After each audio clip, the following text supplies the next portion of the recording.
ओम शांति। संगम युग पे प्यारे बाबा आकर हमें एक बहुत ही सुंदर कॉन्ट्रास्ट दिखाते। कलयुगी आसुरी तमो प्रधान दुनिया, जिसे बाबा कहते आसुरी परिवार, और ईश्वरीय सतो प्रधान फैमिली।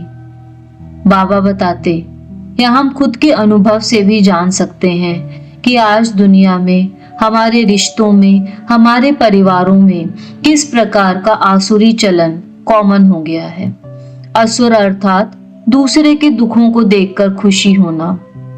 असुर अर्थात दूसरे के हक को मारना। असुर अर्थात अपनी इच्छाओं की पूर्ति के लिए किसी भी हद तक जाना। यदि रावण और दुर्योधन को देखें तो रावण ने अपनी काम विकार की पूर्ति के लिए किसी दूसरे की स्त्री का हरण करने में संकोच ना किया। देखते देखते अपनी इच्छाओं की पूर्ति के लिए पूरे परिवार को नष्ट कर दिया। दुर्योधन ने अपने ही चचेरे भाइयों का हक मारने के लिए महाभारत युद्ध तक लड़ डाला। और कंस को देखें तो उसने अपनी जान बचाने के लिए अपने ही बहन बहनोई को जेल में डाल दिया और नन्हे नन्हे बालकों को दीवार से मार मार कर खूब हंसी ठिठोली करी।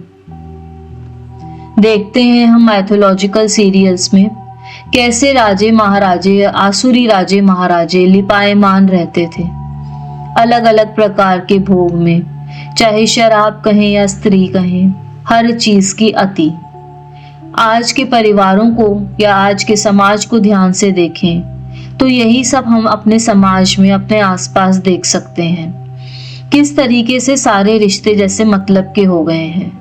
सिर्फ और सिर्फ मैं, देह अभिमान की अति। पहले गिव एंड टेक चलता था, अब सिर्फ टेक एंड टेक, यानी मुझे चाहिए, मेरा फायदा कैसे हो जाए, उसके आगे और कुछ भी दिखाई नहीं देता। अपने फायदे के लिए चाहे किसी को भी धोखा देना पड़े, चाहे किसी का भी सामान छीनना पड़े, किसी का भी हक मारना पड़े, इसमें जैसे आज का मानव बिल्कुल हिचकता नहीं है। क्यों? क्योंकि मेरा फायदा होना चाहिए।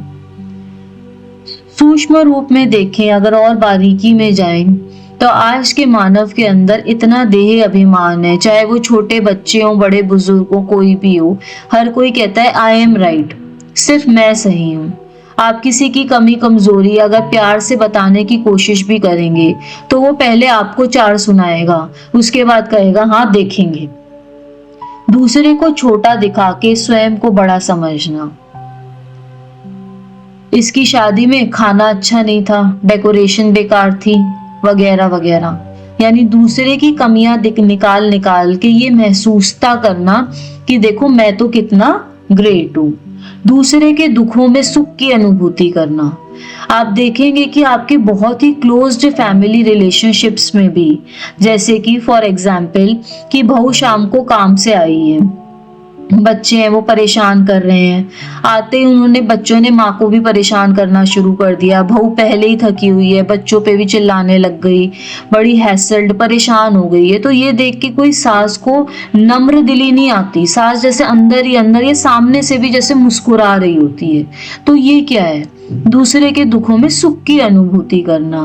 आज किसी के घर में कोई यंग डेथ हो जाए एक्सीडेंट की वजह से, तो दूसरे लोग बैठ के क्या बातें करते हैं, चलाता ही इतनी तेज था, ये तो पीता था, पी के चलाता होगा इसलिए इसकी डेथ हो गई।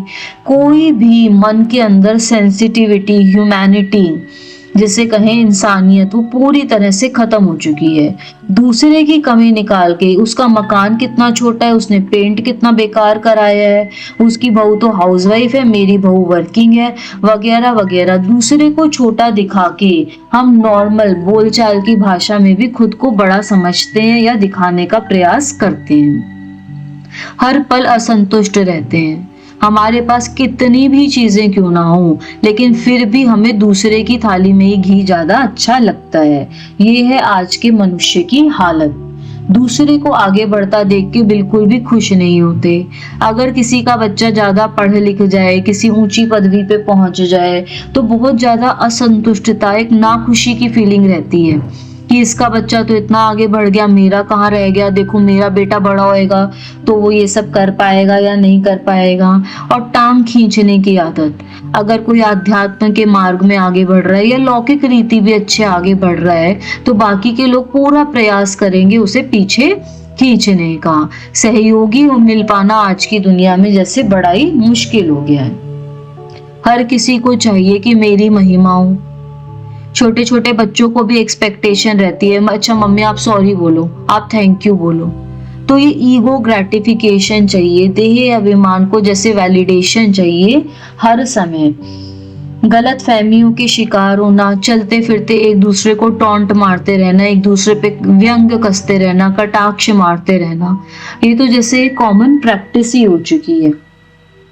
इतनी बेहद की, हद में रहते भी इतनी बेहद की इच्छाएं हो चुकी हैं कि कितना भी हो उतना ही हमें जैसे कम लगता है। और डिजायर्स में भी अति हो गई है, जैसे कि काम विकार में ही देखें। काम विकार में अगर हम देखें तो एक अच्छी फैमिली है, हस्बैंड वाइफ का रिलेशनशिप सही, सब सही है, फिर भी देखते हैं इतने ज्यादा इनफेडिलिटी के केसेस हैं। इनफेडिलिटी मतलब एक्स्ट्रा मैरिटल रिलेशनशिप्स के केसेस बढ़ते चले जा रहे हैं। इसी प्रकार छोटे छोटे 16-17 साल के बच्चों को देखें तो कहेंगे बहुत अकेलापन फील होता है, बॉयफ्रेंड गर्लफ्रेंड तो होना ही चाहिए। तो हर विकार भी जैसे अति में जाता चला जा रहा है, इतना खालीपन बढ़ गया है कि उस खालीपन को बढ़ने के लिए देह अभिमान जैसे और बाहर से मांगता ही रहता है। आज की दुनिया में आप देखेंगे कि हर घर में बंटवारे चलते हैं, हर कोई इंडिविजुअल गुड को प्राथमिकता देता है, जबकि ब्राह्मण परिवार में अगर हम देखें तो सारा का सारा ईश्वरीय परिवार में सब कुछ जैसे उल्टा होता है। ईश्वरीय परिवार में जब हम आते हैं तो हमें बहुत ही ठंडा सुहावना फील होता है। क्यों? क्योंकि यहाँ पे हम देखते हैं कि हर कोई हद से ज्यादा सहयोगी है। अगर हम अपने घर परिवार में, लौकिक परिवार में कोई फंक्शन करते हैं तो लोग आते हैं, खाना खाते हैं, कमियां निकालते हैं। कोई सामने से निकालता है तो कोई हमारे पीठ पीछे निकालता है। लेकिन ईश्वरीय परिवार में आने के बाद हमारे मन को ये पक्का होता है कि यहाँ पर कोई भी भाई बहन मुझे नीचे नहीं खींचेगा। यहाँ पे सबकी एक ही मंशा होती है कि इन्हें और ऊपर और परमात्मा के नजदीक और ज्ञान मार्ग में कैसे आगे बढ़ाया जाए। ईश्वरीय परिवार के हर सदस्य की राय हमेशा जेन्युइन होती है। कभी भी उनकी राय में दो बातें नहीं होती कि अंदर कुछ और बाहर कुछ, जो है साफ है, स्पष्ट है। जैसे लौकिक परिवार में हम कमियां निकालते हैं, ऐसे अलौकिक परिवार में, ईश्वरीय परिवार में हम एक दूसरे के गुणों को, विशेषताओं की महिमा करते हैं। हम हमेशा ये कहते हैं कि आप कितना एफर्ट करते हो, आप कितने अच्छे हो, अगर आप थोड़ा सा ये भी कर लो तो और अच्छा हो जाएगा। True respect for each and every soul. ईश्वरीय परिवार में सबसे बड़ी बात ये होती है कि जब आप ईश्वरीय परिवार के बनते हैं तो हम हद से बेहद में चले जाते हैं, हम इंडिविजुअल से कलेक्टिव में चले जाते हैं। अब पूरा का पूरा वसुधा यानी पूरी पृथ्वी जैसे हमारा कुटुंब बन जाती है। हमारे दिल के अंदर रहमदिली की भावना जागती है, जिसके चलते हमें सारे अच्छे लगते हैं। हमें न कलयुगी दुनिया का कोई बुरा लगता, ना ईश्वरीय परिवार का कोई बुरा लगता। हर किसी की राय सलाह पे हमें इतना निश्चय होता है कि ये राय सलाह सिर्फ और सिर्फ मेरे भले के लिए दी गई है। किसी से कोई एक्सपेक्टेशन नहीं कि मैंने तो आपको देखो स्टेज का प्रोग्राम दिया, मैंने आपको इतना आगे बढ़ाया, आप मुझे पूछते नहीं। बाबा आगे बढ़ाने वाला है।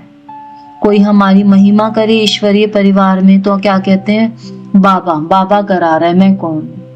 ईश्वरीय परिवार माना एक दूसरे को सहयोग देना, योगदान देना, आगे बढ़ाना, बाबा के साथ जोड़ना, ऐसी मधुर मीठी बोली कि जिसको सुनते जैसे दिल बाग बाग हो जाता है।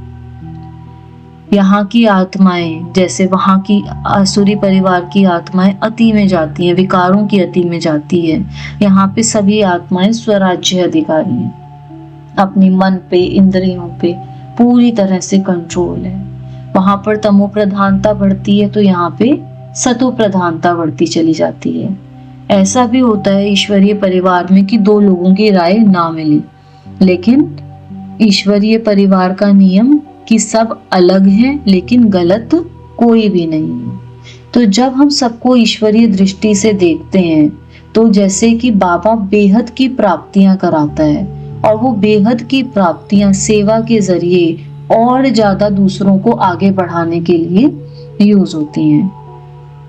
लौकिक परिवार में लेना ही लेना, तो ईश्वरीय परिवार में सदा देना ही देना। मैं किसके लिए क्या कर सकती हूँ, मैं किसको क्या दे सकती हूँ, कैसे मैं सबको संतुष्ट करूँ, कैसे मैं सबको बाबा से जोड़ूं।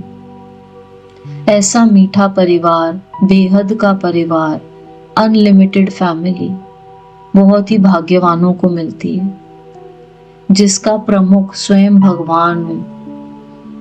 ऐसी परिवार का बाबा ने हमें हिस्सा बनाया। वास्तव में ब्राह्मण परिवार, ईश्वरीय फैमिली बड़ी जबरदस्त है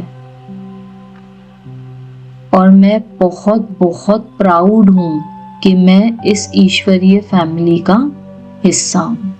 शुक्रिया बाबा, शुक्रिया।